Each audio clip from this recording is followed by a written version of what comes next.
ഈ ഒരു പെർഫോമൻസ് കണ്ടപ്പോ തന്നെ കുറെ പേര് ഇപ്പൊ പേടിച്ചു കാണും. ഇനി മീനാക്ഷിയുടെ അടുത്ത് ആരും വരില്ല. എല്ലാവർക്കും മനസ്സിലായി മീനാക്ഷി ട്രെയിൻഡ് ആണെന്ന്. എനിക്ക് ഭയങ്കര ഇഷ്ടപ്പെട്ടു ഈ ഒരു, അതായത് ഒരു മെസ്സേജിലൂടെ വളരെ ഒരു നല്ലൊരു സ്കിറ്റ് തന്നെയാണ് നിങ്ങൾ രണ്ടുപേരും പ്രസന്റ് ചെയ്ത്. രണ്ടുപേരും സൂപ്പർ ആയിരുന്നു. ശ്വേതാജി, യൂഷ്വലി നമ്മളൊരു ആർട്ടിസ്റ്റിനെ ഇങ്ങനത്തെ ഒരു സ്കിറ്റ് കൊടുക്കുമ്പോൾ അവർ നന്നായി പെർഫോം ചെയ്യും. നമുക്ക് ഒരു ഫ്ലോസും ഉണ്ടാവില്ല, സ്ക്രിപ്റ്റ് നന്നായിട്ടുണ്ടാവും, ലൈൻസ് കറക്റ്റ് സമയത്ത് കറക്റ്റ് സ്പോട്ടിൽ നിന്നിട്ട് അതെല്ലാം പറയും. പക്ഷെ നിങ്ങൾ ഒരു ആർട്ടിസ്റ്റ് ഒന്നും അല്ല, പക്ഷെ നിങ്ങളുടെ സ്ക്രിപ്റ്റ് വാസ് നിങ്ങളുടെ hero. Script was the best. പിന്നെ നിങ്ങൾ രണ്ടുപേരും നന്നായി പെർഫോം ചെയ്തിട്ടുണ്ട്. കുഞ്ഞ് ഞാൻ തീരെ ബിക്കോസ് ഭാവിയല്ലേ, പക്ഷെ കറക്റ്റ് സമയത്ത് അവളുടെ ഡയലോഗും അതും വിത്ത് എക്സ്പ്രഷൻ അവൾ പറഞ്ഞു. കറക്റ്റ്ലി അവളുടെ ഗുഡ് ടച്ചും ബാഡ് ടച്ചും പറഞ്ഞു. ഏറ്റവും ഇമ്പോർട്ടൻറ്റ് 2 കാര്യം നിങ്ങൾ പറഞ്ഞു. ഞാൻ എപ്പോഴും എത്രയോ വർഷങ്ങളായിട്ട് ഞാൻ പറഞ്ഞുകൊണ്ടിരിക്കുന്നുണ്ട്. ഒന്ന്, നോ ആണ് ആദ്യം കുട്ടികളെ പഠിപ്പിക്കേണ്ടത്, യെസ് അല്ല.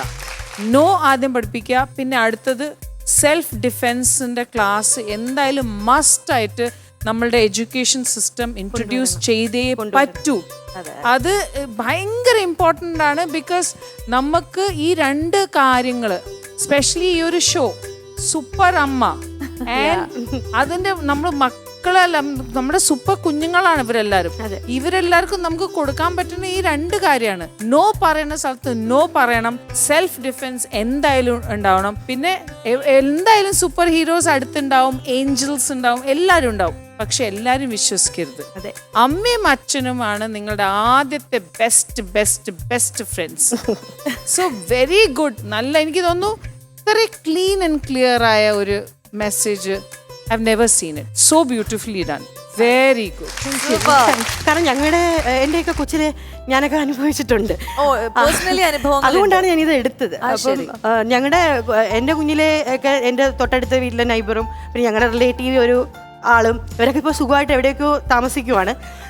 തീരെ ഈ കുഞ്ഞു പ്രായത്തിൽ ഇത് എന്ത് ടച്ചാന്ന് അറിഞ്ഞുകൂടാ. അന്ന് എൻ്റെ അമ്മയും അച്ഛനും ഇത്ര അങ്ങനെ ഫോർവേഡായിട്ട് ചിന്തിച്ചിട്ടുണ്ടാവില്ല. ആ പ്രായത്തിൽ ടച്ച് ചെയ്തത് നമുക്ക് അറിഞ്ഞുകൂടാ ബാഡ് ആണെന്നുള്ളത്. ഞാൻ വലുതായി ഒരു പ്രായമായപ്പോഴാണ് പക്ഷെ ആ ടച്ച് ഇറിറ്റേഷൻ ആയിരുന്നു എനിക്ക്. ഒബ്വിയസ്ലി നമുക്ക് ഇറിറ്റേഷൻ ആയിരുന്നു. ആ ടച്ച് മനസ്സിലാക്കേണ്ട പ്രായം എത്തിയപ്പം ഒരു ബേർഡൻ ആയിട്ട് ഇപ്പോഴും തുടരുവാണ്. അത് കാരണമാണ് എൻ്റെ മോളെ ഇത് പഠിപ്പിക്കണം എന്നുള്ളൊരു നല്ലൊരു ബേർഡൻ ആയിട്ട് മനസ്സിൽ എന്നും കിടക്കുവാണ്. അത് പറയാൻ പറ്റുന്ന രീതിക്ക് നമ്മൾ പാരൻസ് അവരെ അക്കോമഡേറ്റ് ചെയ്യണം, അവർക്ക് പറഞ്ഞ് മനസ്സിലാക്കി കൊടുക്കണം. ടീച്ചേഴ്സ് ആയാലും ആരായാലും പറഞ്ഞ് മനസ്സിലാക്കി കൊടുക്കണം ഏറ്റവും സിംപ്ലസ്റ്റ് വേയിൽ. അതേ ഞങ്ങൾ ഈ ഒരു സ്കിറ്റ് കൊണ്ട് ഉദ്ദേശിച്ചുള്ളൂ. എല്ലാവർക്കും ഇത് കമ്മ്യൂണിക്കേറ്റ് ചെയ്യാന്നുള്ള ഒരു സൂപ്പർ അമ്മയും മകളും ആവാൻ വേണ്ടിയിട്ട് ബേസിക് സ്റ്റെപ്സിൽ ഒന്നാണ് ഇത്. ബേസിക് അല്ല, ഫസ്റ്റ് സ്റ്റെപ്പ്. അപ്പൊ നമ്മളൊരു കോമ്പറ്റീഷനിൽ വരുമ്പോൾ സ്റ്റെപ്പ് ബൈ സ്റ്റെപ്പ് ആണല്ലോ മുകളിൽ പോവുക. അത് കറക്റ്റ് സ്റ്റെപ്പിലാണ് നിങ്ങൾ തുടങ്ങിയത്. I really loved it. And നിങ്ങളുടെ ഫ്രം സ്റ്റാർട്ടിങ് ഞാൻ പറഞ്ഞില്ലേ AV തൊട്ടിട്ട് ഇതുവരെയ്ക്കും attitude was right, bang on, and you knew exactly എവിടുന്നാണ് തുടങ്ങേണ്ടത്. So God bless you both of you. And ഈ ഒരു എക്സ്പീരിയൻസിനെ കുറിച്ചിട്ട് ഇപ്പം ശ്രീകുട്ടി പറഞ്ഞു ചെറിയ പ്രായത്തിൽ ഉണ്ടായിട്ടുണ്ട്. നമ്മൾ ഇപ്പോഴും ആ ഒരു കാലഘട്ടത്തിൽ മാത്രമല്ല, ഇപ്പോഴും ഒരുപാട് കുഞ്ഞുങ്ങൾ ഈ ഒരു പ്രോബ്ലം സ്കൂളിലായിക്കോട്ടെ ബസ്സിൽ പോകുമ്പോഴും ഒക്കെ കുട്ടികൾ അത് അനുഭവിക്കുന്നുണ്ട്. അതിന് പ്രോപ്പറായിട്ട് നിങ്ങൾ തന്നെ നിങ്ങളുടെ സ്കിറ്റിൽ പറഞ്ഞു അല്ലെ, നിയമം മാറ്റണമെങ്കിൽ മാറ്റണം എന്നുള്ള രീതി. നിയമം വരെ എത്തണ്ട, അതിനു മുന്നേ നമ്മളുടെ അച്ഛൻ അമ്മ അവര് മാറിയാ മതി. ഇവര് കുട്ടികളാണ് എന്നുള്ള രീതിയിൽ അവർ വളർത്തരുത്.